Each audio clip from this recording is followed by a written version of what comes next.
Estamos começando mais um episódio do Tio Talk e hoje eu estou aqui com uma pessoa que vai inspirar você. Seja bem-vindo, Pastor Fabrício, ao nosso Tio Talk. Obrigado, Amanda. Estamos juntos. Feliz de estar aqui com vocês. Vai ser um bate-papo muito precioso para esse tempo. Com certeza. Pastor, para a gente começar, eu gostaria que o senhor se apresentasse para o pessoal que ainda não conhece você. Joia. Então, eu sou o Fabrício, Sou marido da Débora, pai do Isaac, da Sara, do Josué. Como eu sempre digo, só está faltando Abraão, Jacó e Rebeca. E eu sou aqui de Cruzeiro, sou pastor aqui na comunidade, aqui em Cruzeiro. E estamos há alguns anos aqui, não só aqui, A gente tem a igreja local aqui, mas servimos ao Senhor em toda a terra, onde Ele tem nos levado, onde Ele tem nos conectado. Nós procuramos servir o Senhor e viver inteiramente para o propósito eterno do Senhor e para a vida com Cristo. Com certeza. Pastor Fabrício, eu sei que o senhor tem um testemunho muito interessante, Na época que antes do senhor encontrar Jesus. Você poderia contar um pouquinho para gente? Sim, eu vim de uma família, que não conhecia os caminhos de Deus e, como dizem, de um mundo louco aí, da vida louca. E assim, muito cedo eu entrei no vício, sabe? Na bebida, nas drogas e fui me afundando, sabe? Me afundando, assim, de uma forma muito intensa, no mundo das drogas. Cheguei ao uso do crack, cheguei a Cracolândia, perder faculdade, perder amigos, Aliás, o início da faculdade, eu ainda era jovem ali, mas eu fui bem... Assim, corri muito risco de vida por causa do uso das drogas, fiz muito a minha família sofrer.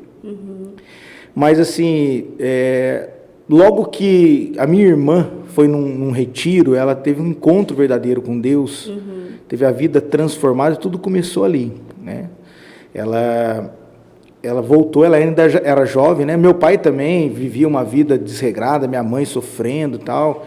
E a minha irmã começando ali na juventude, a bagunçar e tal. De repente, com 17, não me lembro, 17, 18 anos, ela foi para esse retiro, entregou ao Senhor a vida dela e voltou, E a gente disse, que isso, agora ela virou crente, Aquele termo que a gente usa mas isso é coisa de jovem, fogo de palha, logo, logo passa, E passou um mês, ela comprou uma Bíblia.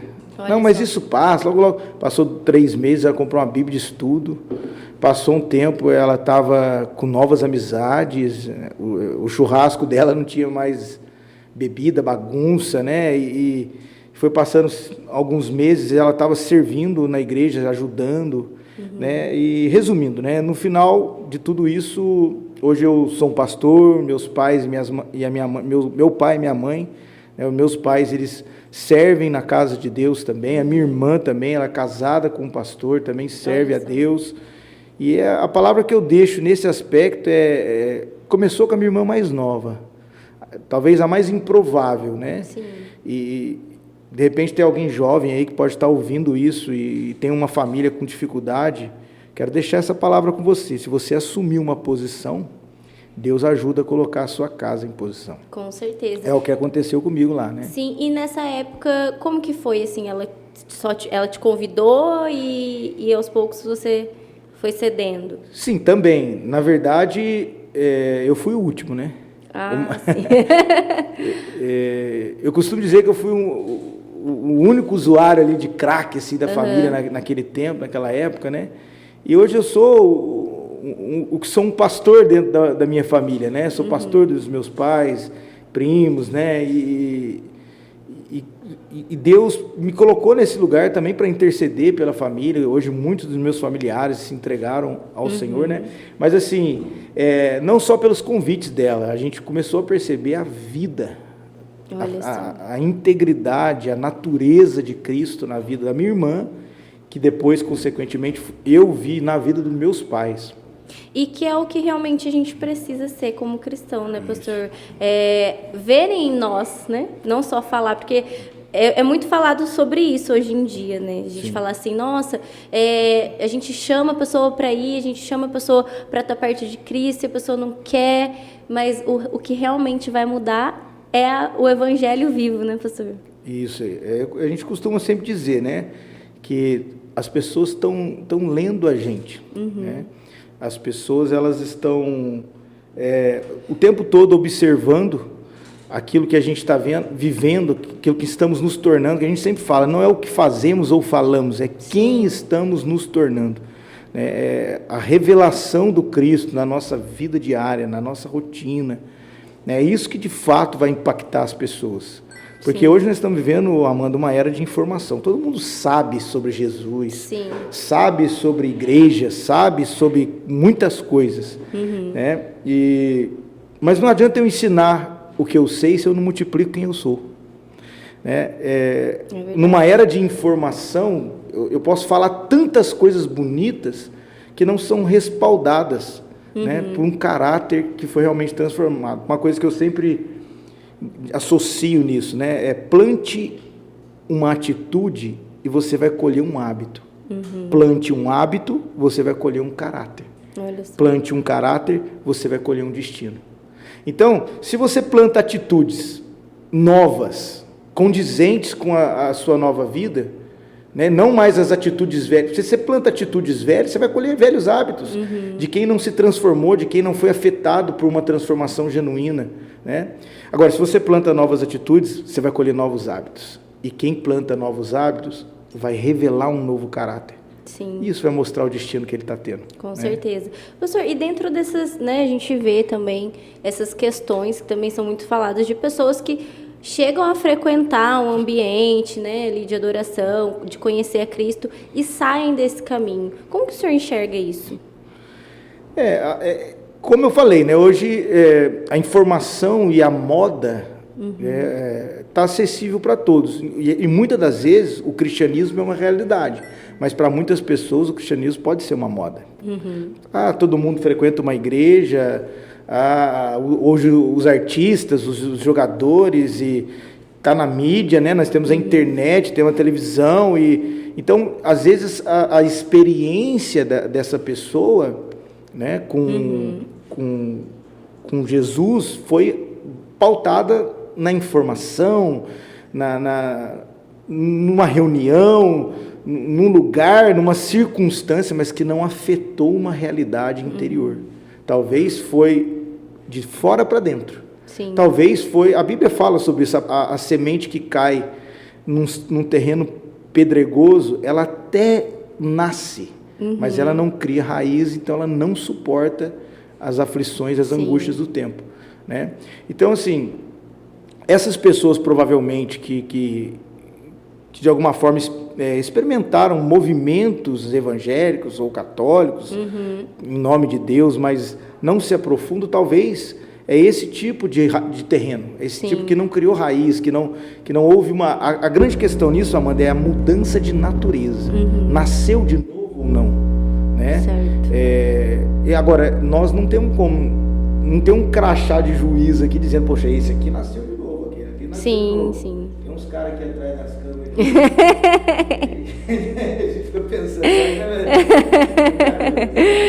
mas assim, não tem como a gente identificar no quesito de afirmar isso, mas tem como analisar o fruto.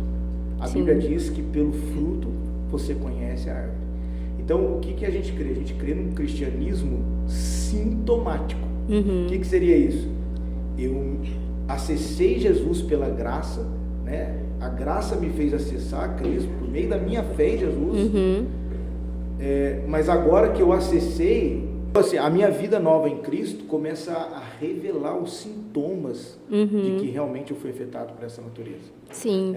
No meu comportamento, na minha vida, né? Isso é o fruto do Espírito. É o fruto que o Espírito Santo produz, né? Que realmente revela que ela está governada agora por um novo senhorio.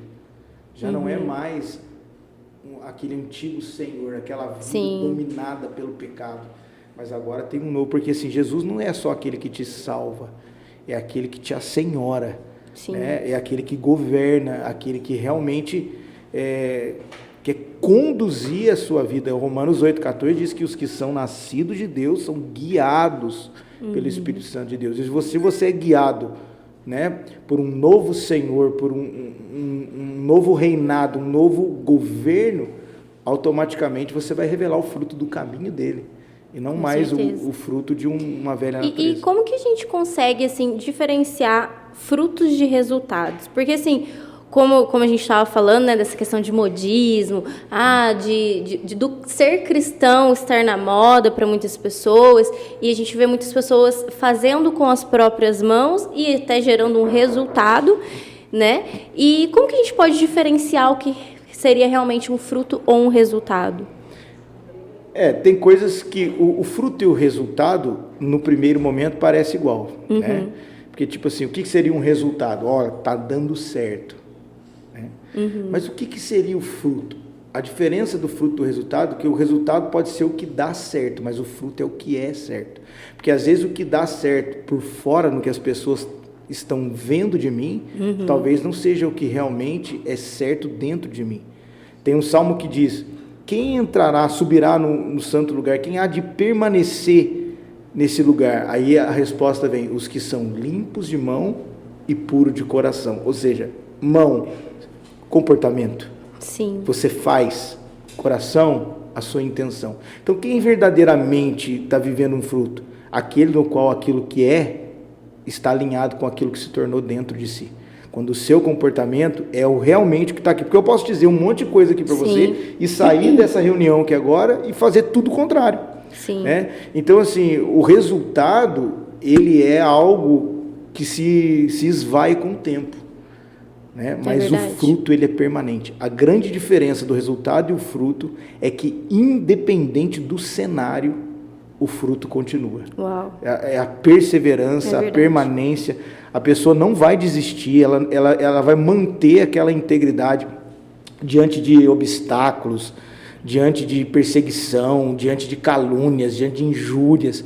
Agora, se é só o resultado, quando o resultado parece que não está tão bom, você muda totalmente de time. Eu gostaria que as pessoas que estivessem ouvindo guardassem isso que eu vou dizer, que eu aprendi. Tudo que tem poder para te mover, tem poder para te parar. Se o que te move é dinheiro, resultado, dinheiro, quando o dinheiro acabar, você para. Se o que te move é reconhecimento das pessoas, que tem gente que pensa que bom resultado é reconhecimento das pessoas. Exatamente. Quando você não tiver um tapinha nas costas, você para. Mas se você se move pelo Senhor, pelo Cristo, você não para, porque Ele não para. Está escrito em Filipenses 1,6, o mesmo Deus que começou a boa obra é fiel para completá-la. Ele não vai parar. Então, aonde que você define a diferença do fruto e do resultado? O resultado uma hora para, mas o fruto, ele é permanente e consistente. E isso entra muito também na questão do chamado, né? Da vocação. Se eu tenho uma vocação pastoral, independente das circunstâncias, não vou deixar de ser, né? Sim. Eu vou continuar fazendo, independente se não tiver recurso, independente se não tiver pessoas, é verdade. Sim. Você não vai parar. Né? O cenário não define homens convictos. Tá aí uma diferença também. Você entrou num ponto aqui que é importante, a convicção. Sim. Pessoas que trabalham só por um êxtase momentâneo, né, ou um pseudo resultado, talvez vão se mover pelo resultado, mas a convicção te faz se mover pelo propósito. Né? E isso tem a ver, às vezes, com a desistência. Sim. Você sabia que a maioria das pessoas desistem? Ou vamos dizer assim, elas não perseveram, não é por falta de esforço, é por falta de conhecimento do alvo. Tem gente que desiste, não é porque não se esforça, é porque não sabe para onde está indo. Não tem convicção do destino, entende?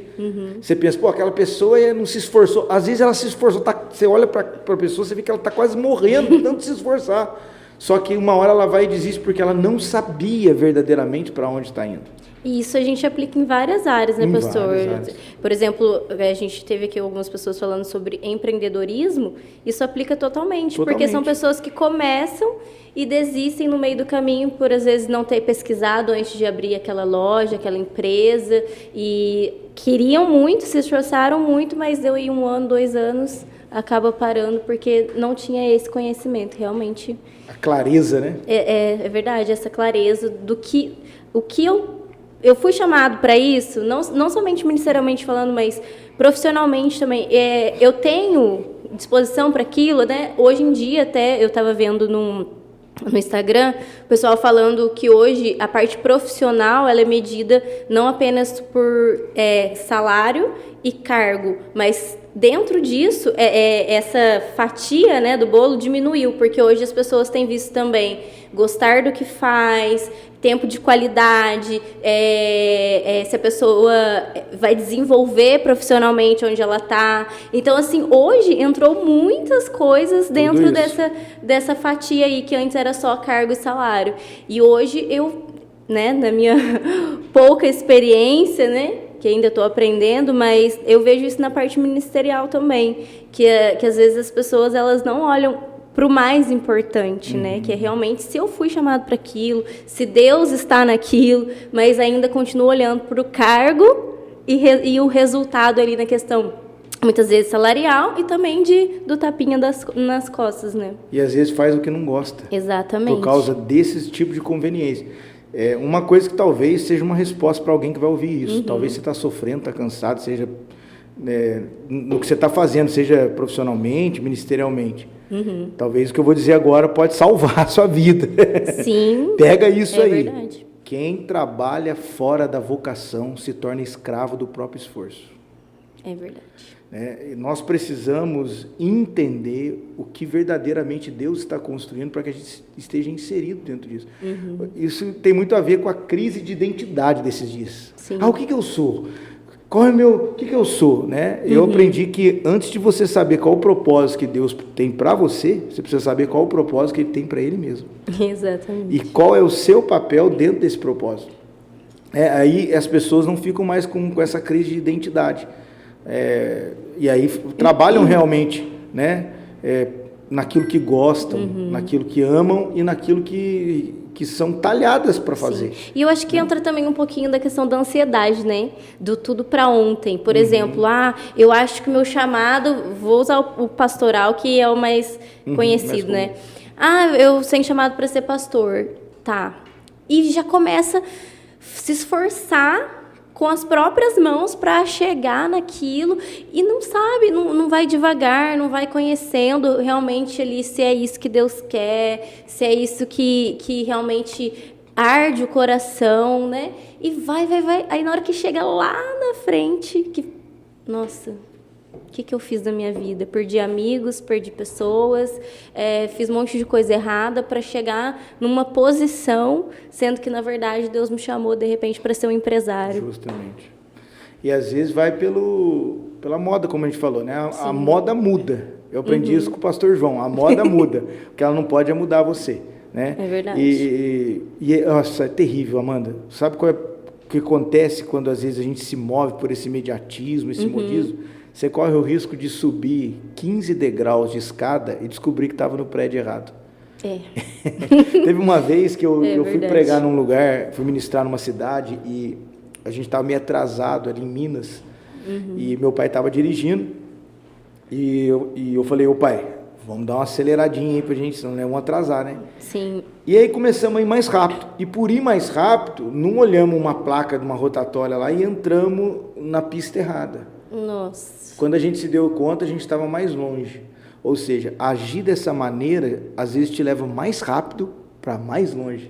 Nossa, é verdade. Aí é um ótimo exemplo. Tivemos que fazer, né, a conversão. Sim. Então, se você está indo muito rápido por ansiedade, querido, mas está longe do seu propósito, se converta agora. Pega a plaquinha da conversão e volta logo no tempo. É verdade, é verdade. E não só essa questão, que realmente é um exemplo maravilhoso, mas também do que acontece no meio do caminho, né? Sim. Quando a gente sai correndo, são muitos riscos, né? Acidentes no meio do percurso.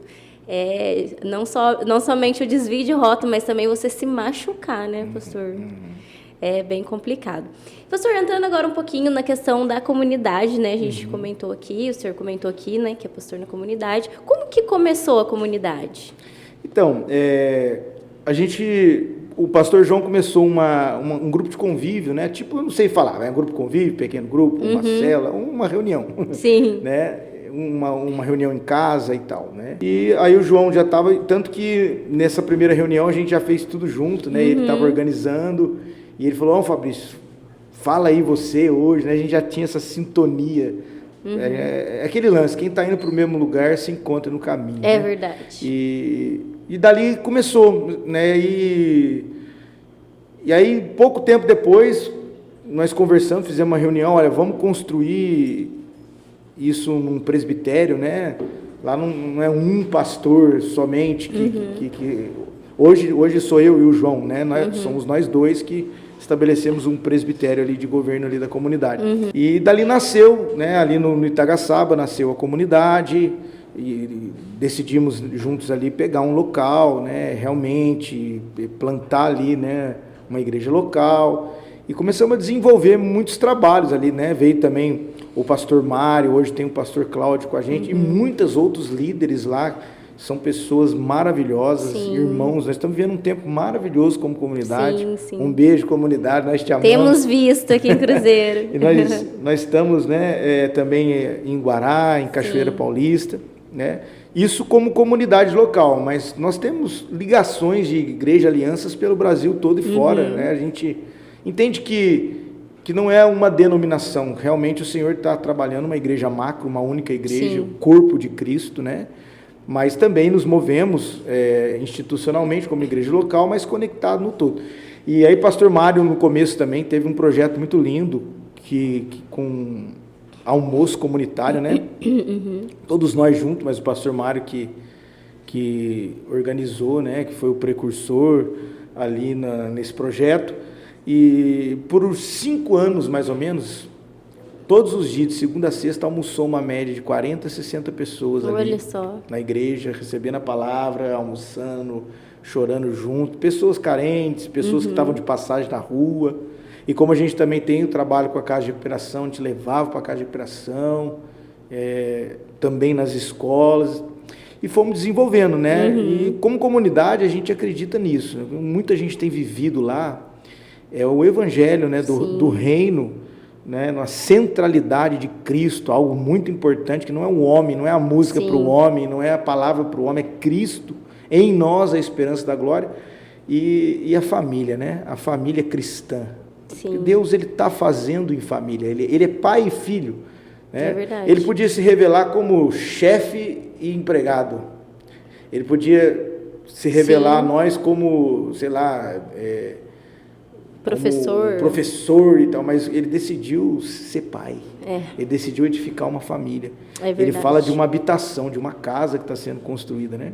Sim. E eu gosto muito de usar esse termo, né? Na Trindade, por exemplo, nós como igreja, o que nós somos para o Pai?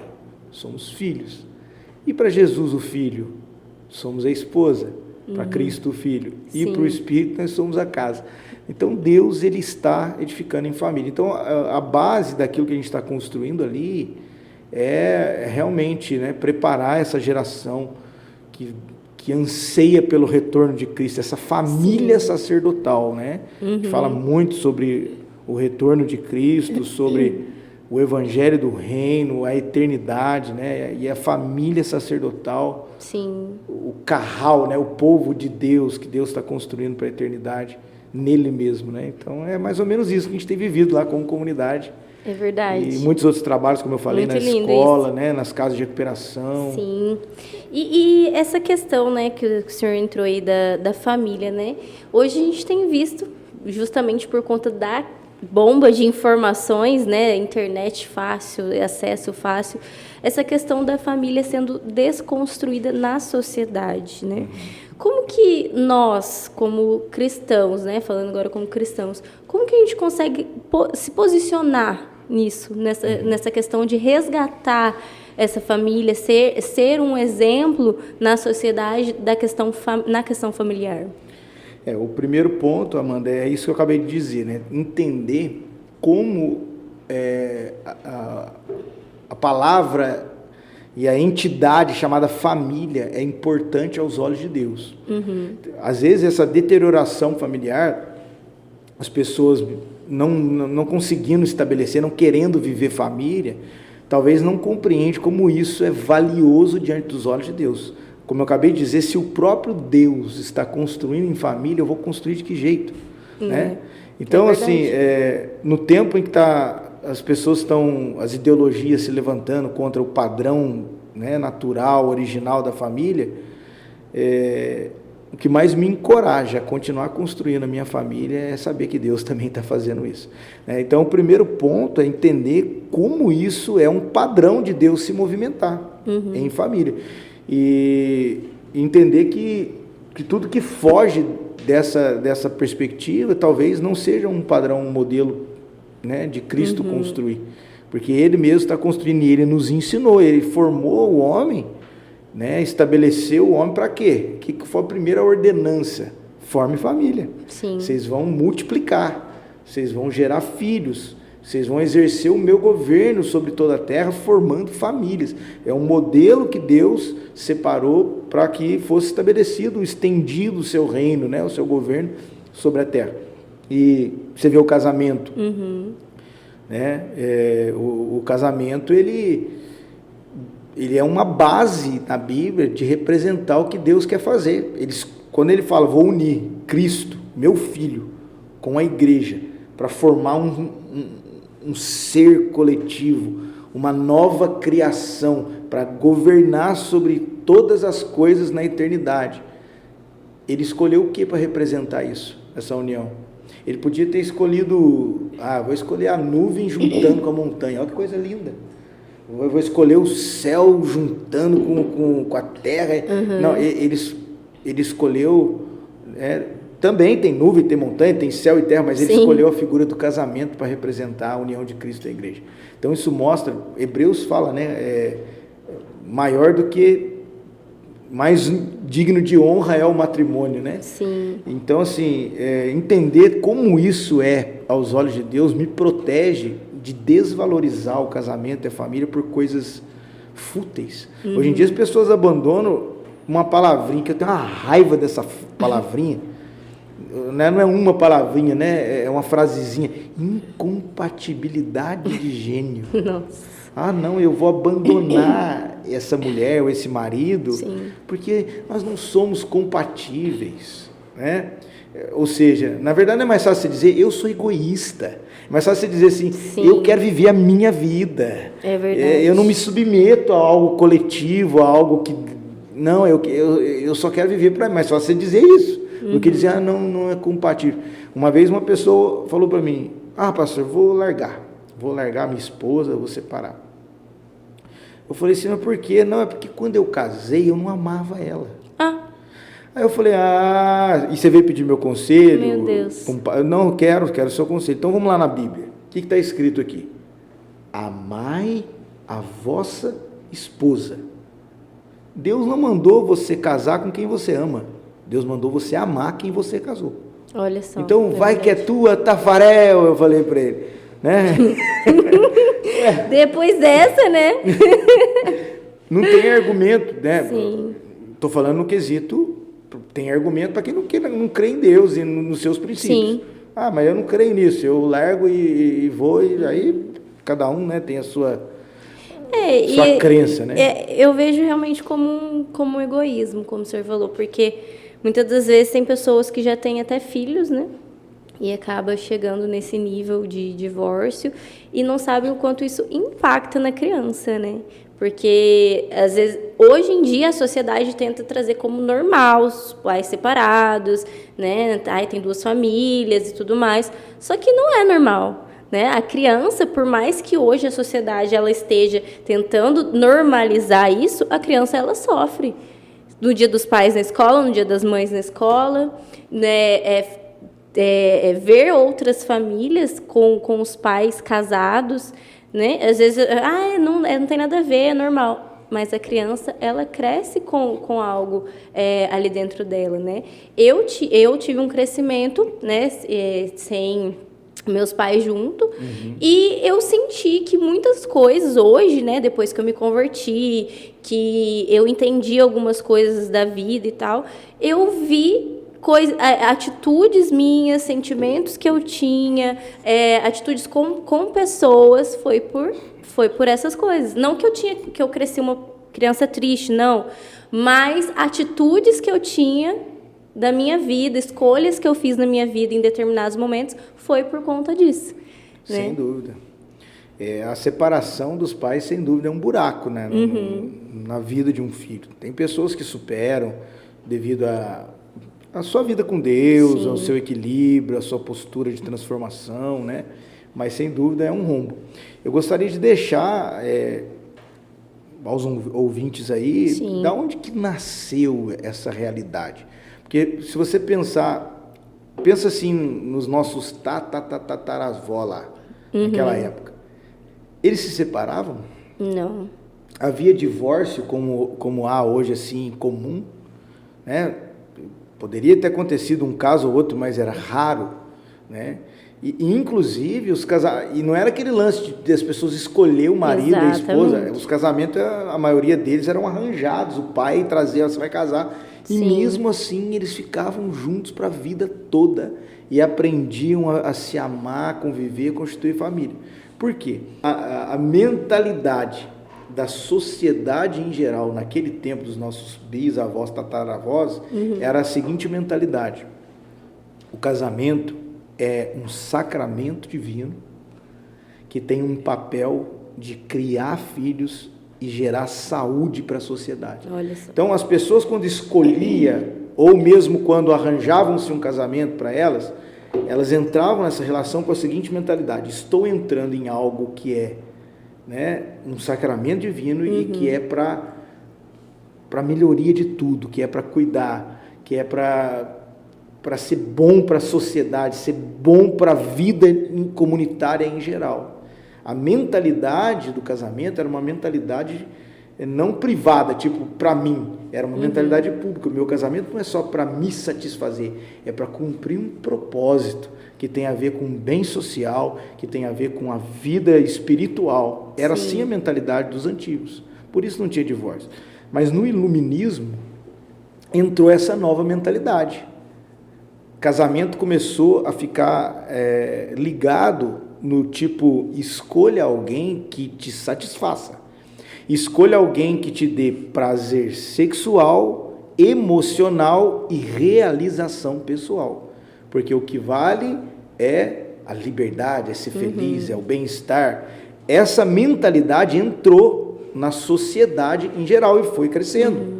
Então, a partir dali, quando uma pessoa vai casar, ela entra nessa realidade de constituir uma família, não para um bem coletivo, para algo espiritual. Ela entra com a seguinte realidade: vou me satisfazer, vou ter prazer sexual, vou ter bem-estar emocional. Sim. Só que quando você joga o relacionamento na prática, não é isso. Não é sexo o tempo todo, não é prazer emocional. Você começa a ter diferenças, começa a ter, a pessoa não te corresponde, e como você está ali por você, pela sua realização, você simplesmente abandona e pula uma próxima etapa, vai para uma outra pessoa. Então, a mentalidade das pessoas hoje, que não entendem o casamento como um plano de Deus, como um propósito para Deus, é muito difícil de continuar, porque uma hora não vai satisfazer, né? Sim. Eu sempre falo isso quando a gente vai falar sobre casamento, família, né? E que para você que é casado, que está ouvindo, isso é muito importante. Ou você planta o seu casamento no terreno da expectativa, ou você planta o seu casamento no terreno do propósito. Qual é o terreno da expectativa? Você vai ter expectativa que essa pessoa vai te suprir, vai te realizar, vai te entender, vai compreender suas manias, seus problemas, né? Então você plantou o casamento aqui, está aqui na expectativa. Só que na hora que a expectativa não for suprida, você não suporta. É verdade. Agora, quando você planta o casamento e a família no terreno do propósito, ou seja, não é para mim, é para Deus. Sim. Não é para me satisfazer, é para cumprir um propósito. Então, nada pode derrubar isso, porque se não é seu, para derrubar, tem que derrubar de quem é. Né? Por isso eu falo: não se case para você, se case para Deus. Aí o diabo fala: eu vou tocar no casamento da Amanda. A Amanda fala: não, no meu casamento você não vai tocar, ele não é meu. É verdade. Vai falar com o dono dele. O Filipinho acabou de casar, gostou de ouvir esse detalhe. Gostou de ouvir. E, pastor, a gente até mesmo na questão social também, né? Saindo um pouquinho dessa parte, né, que a gente acredita, que a gente crê na parte espiritual, mas até mesmo na parte social, né? Se as pessoas tivessem a consciência da importância de uma família que forma cidadãos, né? Justamente. Que dentro daquelas casas vão sair médicos, políticos, né? E como pais, enraizar esses valores como cidadão mesmo, né? Porque às vezes as pessoas acham que a gente está falando, né? Ah, é por causa de ser cristão, é por causa de ser... Não, é questão social. Como né? eu falei aqui, antigamente, a questão das famílias não se separarem, os casamentos, era uma questão que tinha ligação espiritual, mas nem todo mundo tinha. Mas os que não tinham essa ligação espiritual, tinha essa consciência social. Eu casei para que a sociedade viva melhor. Eu casei para cuidar bem de filhos, para que os filhos no futuro sejam pessoas dignas, pessoas boas, para que a sociedade melhore, para que eles tenham boa condição. Então tinha essa natureza de pensar no todo quando se estabelecia uma família. Né? E realmente, quando uma família é funcional, ela é um presente para a sociedade. Com certeza. É um presente. E essa questão dessa inversão de valores, né? Eu vejo que as pessoas estão tão confusas, até mesmo as pessoas que defendem causas, por exemplo, como o feminismo. Defende o feminismo, mas usa muitas mulheres, eu vejo, que defendem o feminismo, mas deturpam a própria imagem. Ouvem músicas que deturpam a imagem da mulher, que colocam a mulher como um objeto e lutam contra o feminismo. Então, assim, é uma confusão de valores, de ideias que parece que está cada vez pior, né? Mas vai piorar, né? Se prepare. Isso aí realmente, primeiro é a falta realmente de uma identidade, né? Então, assim, esse empoderamento, a questão não é empoderar, você falou do feminismo, tá? Vamos empoderar as mulheres. Tá bom, vou te empoderar, para quê? Exatamente. Né? Qual é a finalidade desse empoderamento? Porque se esse empoderamento for para você ter... agora a mulher pode dizer, eu sou empoderada, para exibir o meu corpo, fazer danças sensuais e todo mundo ver. Você é empoderada para ser um objeto. Parabéns. Né? Então, assim, e dá uma sensação de empoderamento, né? Só que é um empoderamento sem finalidade, que no fundo, deteriora a imagem da mulher, fere ela. Sim, e ela acaba entrando em relacionamentos que a ferem e vai ficando cada vez pior, né, pastor? Passa por questões emocionais fortes, depois ela entra numa fase de empoderamento e depois acaba chegando numa fase de tristeza, de dor, de depressão, por conta disso. Sim. Esse lance também da mulher, né? Nós vamos fazer tudo que os homens fazem e tal. Esse é o maior problema que as mulheres criam, porque isso sobrecarrega elas, né? Elas ficam, muitas das vezes, num ímpeto de querer fazer tanta coisa que nem na sua natureza física e talvez nem aquilo que ela foi gerada para ser é compatível com o que ela quer fazer. Eu aprendi, eu costumo dizer que as mulheres não nasceram para fazer o que os homens fazem. Elas nasceram para fazer o que os homens não fazem. Porque elas fazem 1000 vezes melhor. Nós, né, um clamor para as mulheres, nós precisamos da identidade de vocês, nós precisamos da feminilidade de vocês. Sem essa feminilidade, sem essa percepção, essa delicadeza, esse jeito, essa sabedoria, essa graça que Deus colocou nas mulheres e não existe na essência masculina em algumas esferas, algumas coisas tem nos dois, né? Mas nós precisamos disso. E aí, se a mulher se torna um homem, né? Cadê? Nós vamos perder esses valores essenciais. Assim como se o homem quisesse ser... Tá entendendo? Sim, nesse sentido das características específicas.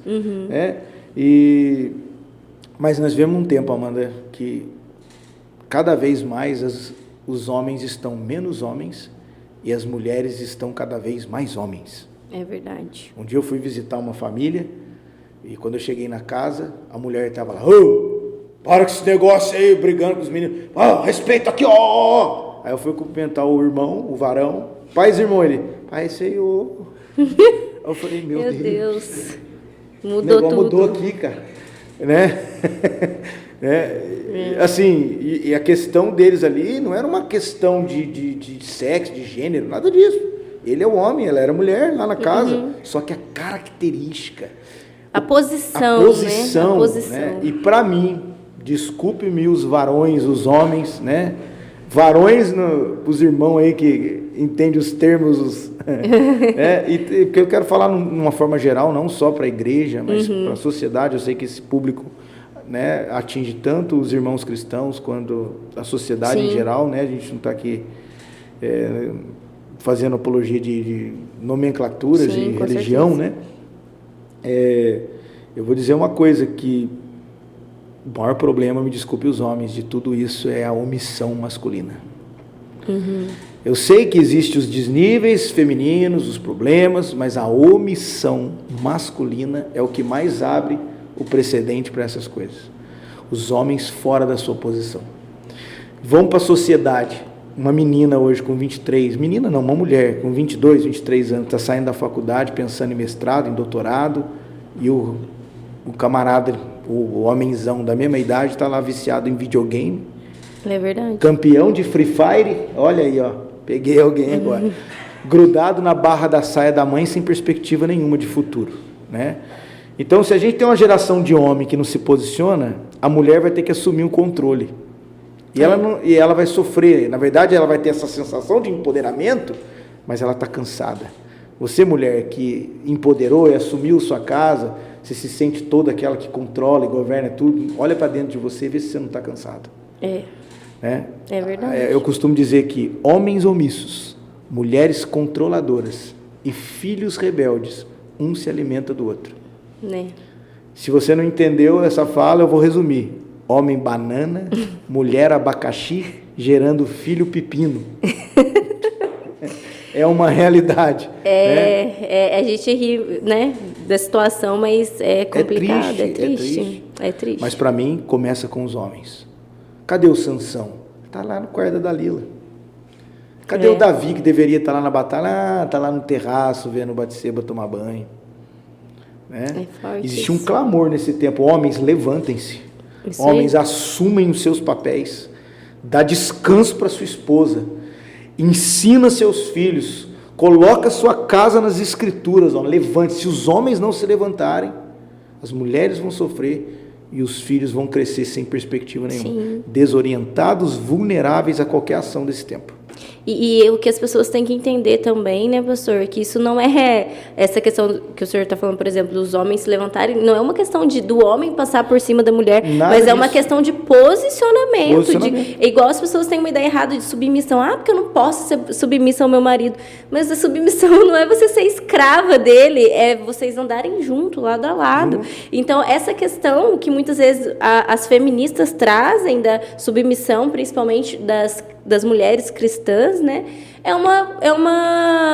uma explicação errada que elas dão, né? Uma explicação errada de que a submissão é você fazer tudo, é você ter que ficar dentro de casa e não poder fazer nada, mas não. A mulher, ela pode trabalhar hoje em dia, né? Hoje na sociedade que estamos, está muito aberto para isso, né? Até mesmo a mulher cristã trabalhar, se formar, com certeza ser alguém na vida, mas entender o papel de cada um. É isso que a gente precisa como mulher também, né? O pastor aqui falou da questão do homem se posicionar e a mulher também, né, pastor? Também. Se posicionar como mulher, entender que seu marido não vai ser o seu capataz, mas sim alguém para andar junto, lado a lado, caminhando, né? O lindo de entender essa questão da autoridade do homem, né, o governo ali, é simples. Mulheres, a autoridade do homem não é sobre vocês, é a favor de vocês. Olha. Só que essa mentalidade de sobre... Porque se um homem acha que é sobre, nesse sentido, tipo assim, tudo bem, pode ser sobre no sentido de governo ali, né, que Deus instituiu sobre a vida do homem. Sim. Mas não com essa mentalidade, olha, eu sou autoridade sobre a minha mulher, então eu faço e ela obedece. Não tem nada a ver. A autoridade do homem não é para ele dizer, pega um copo d'água para mim. Eu sou o cabeça. Não, você é um cabeção, né? Na verdade, essa autoridade é para que ele proteja. Sim. O homem precisa proteger, prover e promover a sua esposa. A autoridade do homem é para levá-la a Cristo, a ponto de morrer por ela. Só que a mulher acha que essa autoridade é para ele suprimir ela. Né? Então, a bagunça não é no modelo de Cristo, do jeito que ele instituiu. A bagunça é no jeito que as pessoas encaram essa realidade da autoridade. Que as pessoas distorcem também, né? Essa é a palavra certa. Distorcem totalmente a ideia, porque levam a submissão para um lado de escravidão. E não de machismo, e não para um lado realmente que é andar junto, né? Cumprir a missão junto. E como é lindo isso, né, pastor? Nossa. Quando é um trabalhar em equipe. Não é nem questão realmente, como a gente falou aqui, não é nem questões espirituais só, é questões sociais mesmo, a mulher ali andando lado a lado, porque Deus fez isso, né? Senão ele não tinha feito homem e mulher, não é verdade? Cada um com sua característica, cada um com seu jeito, né? E é isso que realmente nós precisamos tentar passar mais para a nossa sociedade. Né? É muito rico esse assunto, sabe? Dos papéis de cada um. A mulher, ela tem um papel fenomenal por exemplo, na gravidez. Quem põe a semente? O homem. Mas quem potencializa ela? Quem cria a condição e ela cresce e se desenvolve para cumprir o projeto do nascimento? É a mulher. Se as mulheres entenderem o poder que há nelas de potencializar a semente dos seus maridos, né? De fazer desenvolver, de fazer aquilo que... Né? Então, assim, eu já vi muitos casos de mulheres que a fé delas se santificou a vida do marido. O marido perdido, o marido, né, desorientado, viciado, mas sabe aquela mulher que se posicionou nesse lugar, né? Porque a submissão maior não é o homem nem a mulher, é a Cristo. Veja, Cristo é o cabeça do homem, o homem é o cabeça da mulher, como diz a Bíblia. Se Cristo é o cabeça do homem, o homem já não tem cabeça. O cabeça dos dois é Cristo. É verdade. O final do movimento não é quem manda, é Cristo em nós, a esperança da glória. Exatamente esse ponto que o senhor falou, não é quem manda. É isso daí. Não tem nada a ver com mandar, tem a ver com papéis e posicionamentos para que um possa suprir e cuidar do outro. Né? E existe essa autoridade na vida do homem para proteger a mulher, para guiar, para cuidar dos seus filhos, para estabelecer a vida de Deus dentro das suas famílias. Né? E as mulheres fazendo isso junto com os seus maridos. Submisso à missão. Submissão é submisso, debaixo da missão. Submissão. Né? Então, assim, a missão é de quem? É do marido? Não, a missão é do Cristo. Né? E o marido tem a responsabilidade de conduzir. Então, esse governo que o homem tem é para condução, é para uma responsabilidade. O homem deve encarar isso não como, eu mando, deve ser, eu sou responsável por essa casa. Né? A mulher vai e come do fruto. Quem que Deus chama, dá para o seu marido, o marido come. Mas na hora de prestar conta, quem que Deus chama? Adão. Né? É verdade. Então existe uma responsabilidade sobre o homem, né? E ele precisa assumir isso, que senão bagunça tudo. E é isso que a mulherada precisa entender, em nome de Jesus. Né, pastor? E a gente estava até falando a questão da mulher potencializar, né, a questão do gerar, né, quão bonito é isso. E entra também num assunto, né, que está muito em alta agora, a questão do aborto, né? Que muitas mulheres têm se levado a essa questão de que isso é um empoderamento. Como que o senhor enxerga isso?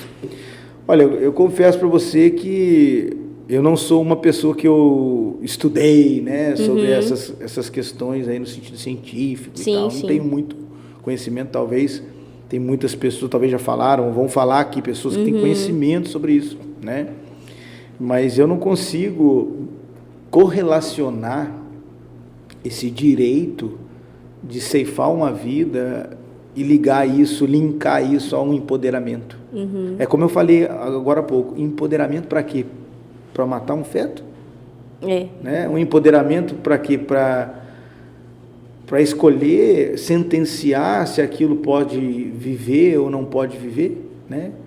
Para mim, assim, eu sou contra, né? Não tem como eu conceber o aborto como algo... Porque, assim, quem escolhe a vida, para mim, não é o homem, né? Nós somos pessoas que vivemos uma vida de fé e, para mim, quem dá e tira é o Senhor, realmente, né?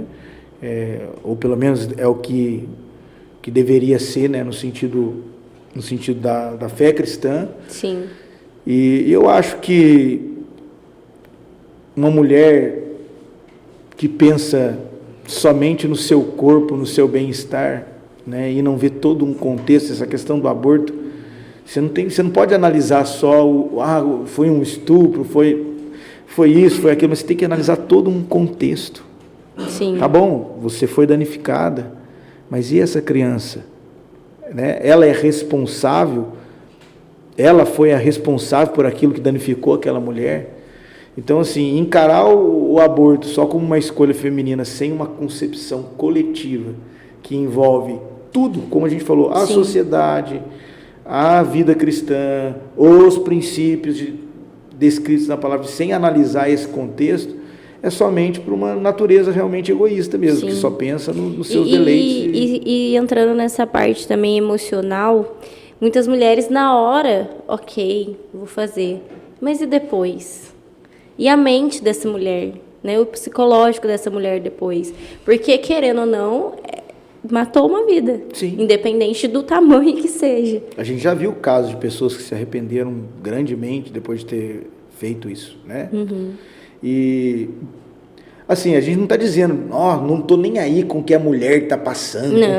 Não é isso. Não é isso. Essa mulher que talvez não tem condição de criar esse filho, ou que foi fruto de um assédio, uma violência sexual, ela precisa também ser cuidada. Sim. Ela precisa ser ajudada, entendeu? Eu acho que nossa mentalidade, seja ela como igreja, como política, é criar uma condição social para amparar essas mulheres, para dar todo o suporte, para não deixar faltar recurso. Eu acho que muito mais do que liberar uma lei para abortar, é o governo e tudo em geral pensar como criar uma condição para sustentabilidade e cuidado de uma mãe que foi violentada e teve que ter um filho, e ao mesmo tempo de cuidar dessa criança. É que, na verdade, é uma solução, entre aspas, rápida, mas que eles não enxergam que pode ter mais problemas, né? Sim. Porque, por exemplo, num problema caso de assim, saúde que acontece depois. Entrando nessa questão de uma mulher violentada, ela já está ali mal, psicologicamente, com aquilo que ela sofreu, né? E resolver dessa forma, será que lá na frente não vai acontecer, além dos problemas na saúde, também psicológico? Poxa, chega lá na frente e eu pensar, cara, eu matei alguém, eu matei meu filho, porque não deixa de ser filho, não deixa de estar ali, a partir do momento que está ali é filho, né? Por mais que não tenha sido algo que ela quisesse, não deixa de ser. Sim. E como essa mulher vai estar lá na frente? Então, às vezes, é uma legalização de algo que, às vezes, a gente está resolvendo um problema, gerando outro problema, né? Justamente.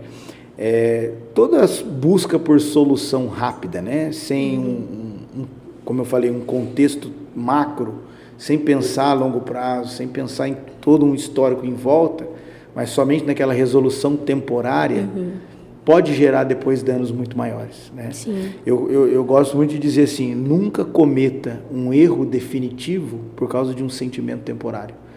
Porque sentimentos e cenários passam. Uma hora aquela insegurança de ter a criança, o que eu vou fazer da minha vida, que está dentro da cabeça dessa mulher, uma hora esse sentimento, essa instabilidade, ela vai passar, né? Sim. E aí, é o que você falou, se ela age pelo momento, e depois aquele momento passa, agora ela tem um outro problema lá na frente, que pode gerar um peso maior para ela a longo prazo. Sim. Então, assim, esse é um assunto muito difícil, né? As nações estão... A gente tem muito projeto aí nas nações, em outros lugares. A gente tem lugares que a gente tem igreja conectada que já está liberado o aborto e as pessoas estão sofrendo, né? Familiares, pessoas que oraram, que intercederam pela família, que querem ajudar. E as próprias mães, a gente já viu o caso de pessoa que abortou, depois ficou com um problema grave de saúde, ficou com... Então é uma situação muito difícil, né? É uma situação que está crescente no meio de uma sociedade que só pensa no individual. Realmente não existe uma vida coletiva. Cada vez mais a pandemia ela trouxe o isolamento social, né? Sim. Sim, por causa do vírus as pessoas se isolaram, mas isso revela como realmente a sociedade já está caminhando para um isolamento. Cada um hoje tem a sua vida. Eu vi um vídeo que eu fiquei abismado, assim, sabe? Era um país europeu, não me lembro qual agora. As pessoas estavam numa piscina pública, tipo uma piscina de um clube, sei lá, Sim. uma piscina grande. E uma criança, sei lá, 5, 6, uma criança, 6 anos mais ou menos, estava se afogando. Não sei se os pais estavam em algum lugar lá do clube, e a criança acho que caiu, escorregou, não sei, e ela começou a se afogar, porque ela não sabia nadar, e ela ficou lutando pela vida. Só que ela estava no meio de uma piscina pública, e tinha dezenas e centenas, sei lá, de famílias, de pessoas, um monte de pessoas em volta, do lado. E ela estava morrendo ali, lutando pela vida. E a 1 metro ou menos do lado, pai, mãe e filho e outras famílias passando assim do lado, e deixava assim a criança morrendo, tipo, não é meu. Tá entendendo? Meu Deus. E aí encerra o vídeo com um menino morto, boiando. Ele morreu, ficou boiando morto, e as pessoas continuaram o seu banho de piscina normal. Meu Deus. Isso choca. Para onde essa sociedade está indo? Isso já é uma realidade. Eu já vi um outro vídeo também na Ásia, que uma criança cai, um carro atropela, meio que ela cai, ela está ferida, outros carros olham e vão passando em cima dela. E pessoas passando na rua nem vai ali olhar, nem nada, até que depois de um tempo no vídeo chega alguém, deve ser de fato um parente daquela criança, uma mãe, sei lá, e ela já está morta. Então, assim, a insensibilidade e o individualismo, o egoísmo, né?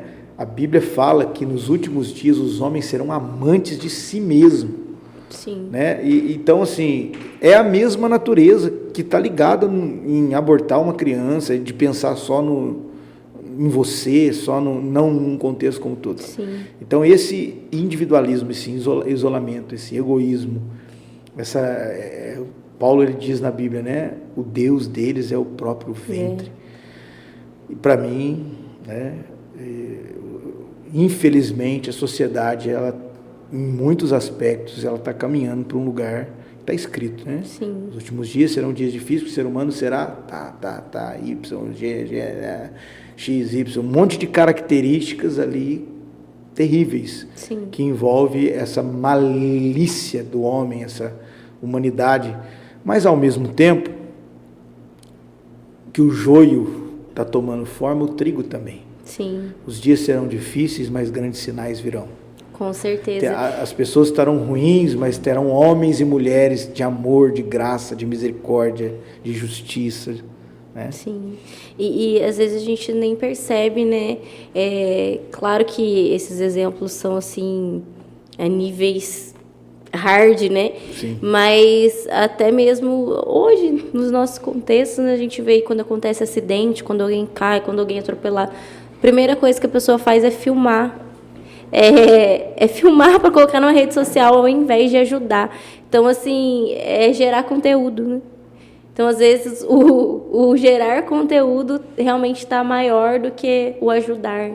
Né? É a insensibilidade. Até mesmo aqueles até mesmo os que estão ajudando, estão filmando para gerar conteúdo, para mostrar que está fazendo. Ou seja, não está sendo feito de maneira real, está sendo feito para gerar conteúdo. Então, são sinais que estão realmente muito próximos de nós, né? Muito próximos, muito reais nesse muito tempo. Muito reais. Nossa, fomos para um lado mais forte, né, professor? Mais punk, mas um lado real que precisa ser falado, né? Sim, que real. bom que nós estamos falando disso, porque realmente é algo que precisa ser falado, né? Dessa nossa sociedade, né? A questão da família, né? que é tão importante. A gente tem visto esse egoísmo também. Eu tive aqui esses dias a Silvana, né, daqui, uma empresária aqui de Cruzeiro, falando um pouquinho sobre essa questão da maternidade e como, infelizmente, nessa questão familiar, tem tido esse egoísmo no sentido de deixar a criança de lado, né? Coloca a criança para fazer um monte de coisa, deixa a criança no celular, ela ali sendo bombardeada de informações que vão formar o caráter dela de uma maneira ruim, né? E muitas das vezes esse egoísmo, né?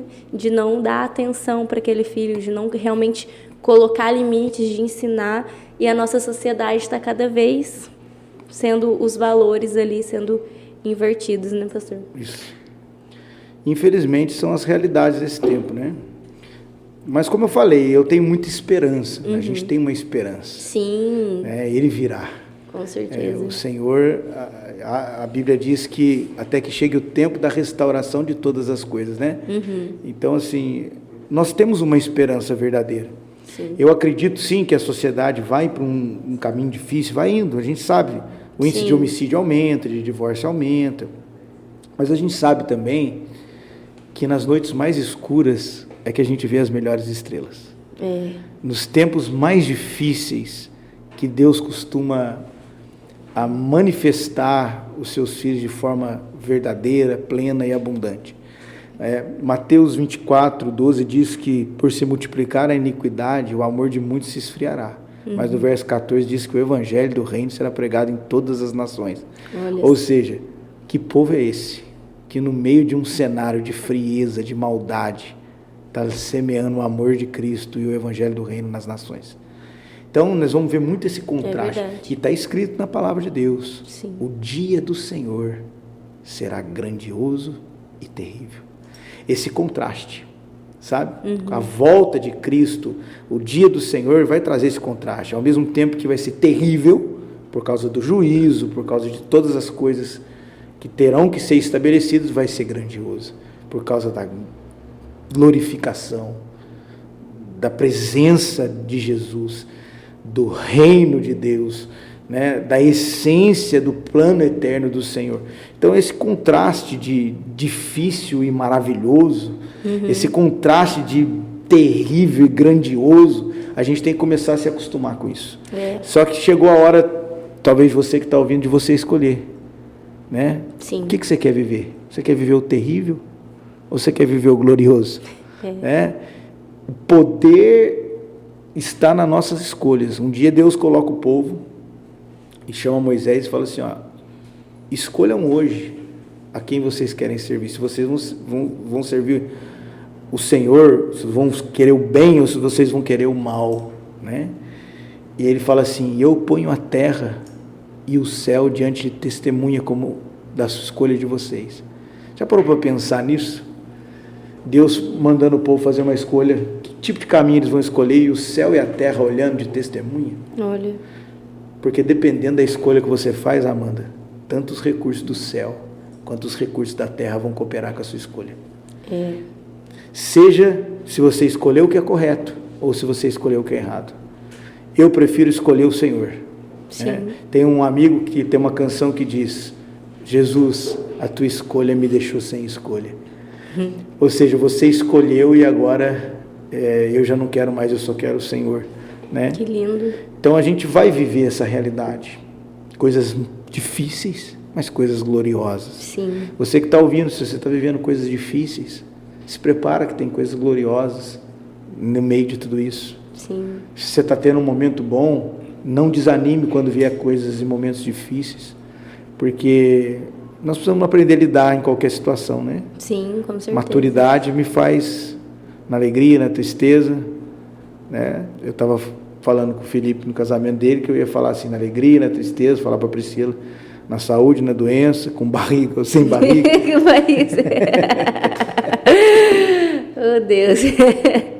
Então, é isso aí, né? Glória a Deus. É verdade. Pastor, para a gente ir caminhando um pouquinho mais para o final, conta um pouquinho para a gente do trabalho, né, lá com a Casa de Recuperação, como que começou, como que funciona hoje. Sim. Então, hoje nós estamos juntos, né, fazemos parte da equipe da Casa Jerusalém, lá em Potim. O responsável pelo projeto é o pastor Ronaldo, né, e nós fazemos parte lá da diretoria, né, do cuidado. A gente trabalhou também um tempo aqui em Cruzeiro, em Lavrinhas, né, com casa de recuperação também, e também com grupos de recuperação. É assim, é um trabalho muito desafiador, né, mas é maravilhoso, porque eu sempre digo que existe vida após as drogas. Né? A gente veio desse lugar. Eu encaro esse projeto de fazer parte desses trabalhos, né? Mesmo tendo tanta coisa assim para resolver, eu sempre dou um jeito de sempre estar me movendo nesse trabalho, porque é da onde eu vim. Né? Eu vim de uma libertação de vícios, né? É meio que Jesus dizendo, toma o teu leito e anda. Sim. Porque toma o teu leito e você já está curado, é só para você lembrar de onde você veio, né? Então, assim, então para mim é maravilhoso eu ver pessoas que tiveram onde eu tive, buscando uma oportunidade de se transformar. Sim. Agora, difícil que nem todo mundo que vai parar dentro de uma casa de recuperação verdadeiramente quer a recuperação. Porque tem gente que está lá porque às vezes perdeu a casa, não tem pra onde ir. Tem gente que está lá porque está sendo procurado por pessoas que querem matar ele, e aí ele vai e se esconde lá. E tem gente que realmente busca ajuda. Então, um conselho que eu dou, se tem algum familiar ou alguém que está com algum tipo de problema, com vício, eu digo para você que recuperação não é para quem precisa, é para quem quer. Então, dentro da casa de recuperação, os que querem, né? A casa de recuperação ela não recupera ninguém, ela dá o pulo inicial, ela impulsiona a pessoa, tira daquele cenário, cuida, coloca perspectivas novas, mas o que verdadeiramente vai recuperar é o posicionamento daquela pessoa que realmente quer recuperação. Sim. Né? Um dia um pastor, sabe, ele foi procurar um médico, e esse médico é amigo do meu pai, e esse pastor chegou para o médico pedindo um remédio, um tratamento, e o médico falou para ele, qual é o seu problema? Ele falou assim, eu sou fumante, sou viciado em cigarro, um pastor. E o doutor olhou para ele e falou assim, não vou te dar nenhum remédio, não tem tratamento para você, porque deixar esse vício é questão de opinião e posicionamento, acima de qualquer remédio. E você, como um pastor, vivendo escondido com esse seu vício, sem que você consiga se posicionar, para mim você não tem opinião formada, você não quer mudar. Olha só. O pastor pegou essa palavra do médico, não pegou remédio nenhum, mas pegou a palavra, e se libertou do vício do cigarro. Olha só. Aí eu falei, vou chamar o médico para pregar domingo. Chama o doutor lá para dar uma palavra. Mas é verdade. E assim, maravilhoso, porque o homem foi liberto. Sim. Ele tinha uma dificuldade. Então, o que ele precisou de um remédio? Ele precisou de um impulsionamento, de posicionamento. E a casa de recuperação, ela vai ensinar isso, disciplina, princípios, né, o posicionamento, vai ensinar a pessoa a buscar o Senhor, né? Mas a nova natureza vai vir nela se ela realmente se entregar a Deus e ter um encontro verdadeiro com Deus, nascer de novo, né? E de tudo que a gente falou aqui, né? Tudo que a gente conversou aqui é posicionamento, né? Tudo é posicionamento. Tudo é posicionamento. É realmente pegar a palavra, pegar esses ensinamentos e se posicionar. E se posicionar. Dar uma resposta. Dar uma resposta. Eu me tornar essa palavra, né? Colocar isso em prática. A Bíblia está recheada de ensino sobre isso, né? Não sejamos somente ouvintes, aquele que ouve e pratica. Então eu costumo dizer que se você se posiciona, Deus te posiciona. Sim. Dentro do seu posicionamento, né? Sim. Tem muita gente perguntando coisa para Deus e não entende que às vezes Deus não responde pergunta, ele responde resposta. Olha só. Veja, Jesus ele sempre responde uma pergunta com outra, porque ele espera você dar uma resposta. A base bíblica para isso é Tiago 4,8. Achegai-vos a Deus, que ele se achegará a vós. Ou seja, você precisa dar um passo, né? Sim. Então, e às vezes a gente fica só sendo uma interrogação, Deus, por que isso, por que aquilo? Seja a mudança que você quer ver. É verdade. Dá uma resposta, que dentro dessa resposta o Senhor vai agir, né? Com certeza. Muito bom. Eu costumo dizer, Deus não só responde, Ele corresponde. É verdade. Tá forte esse negócio aqui, cara. Meu pai da glória. Vamos precisar marcar outro, pastor, pra gente falar de outros assuntos aqui. Tem uma graça nesse ambiente, nesse propósito. Com certeza, muito Que bom. bênção. E dentro de tudo isso, né, que a gente sempre fala aqui, que o Tio Talk, ele nasceu para todos os episódios aqui, independente de quem esteja, né, independente da religião da pessoa, independente do que ela faz profissionalmente, é para trazer para quem nos assiste o propósito, né, o que cada um tem como propósito de vida, né, o que as experiências dessas pessoas passam para outras pessoas. E eu acredito que dentro de toda essa nossa conversa levamos aqui inspiração para mais pessoas. E eu quero agradecer ao Senhor por ter se disponibilizado a estar aqui com a gente, né, trazendo para nós tantos assuntos, né, a gente falou aqui de tanta coisa, mas que são coisas que são pontos específicos que atuam dentro da sociedade e que realmente a gente precisa ser esse canal dentro da nossa sociedade, né? Com certeza. Eu agradeço vocês também.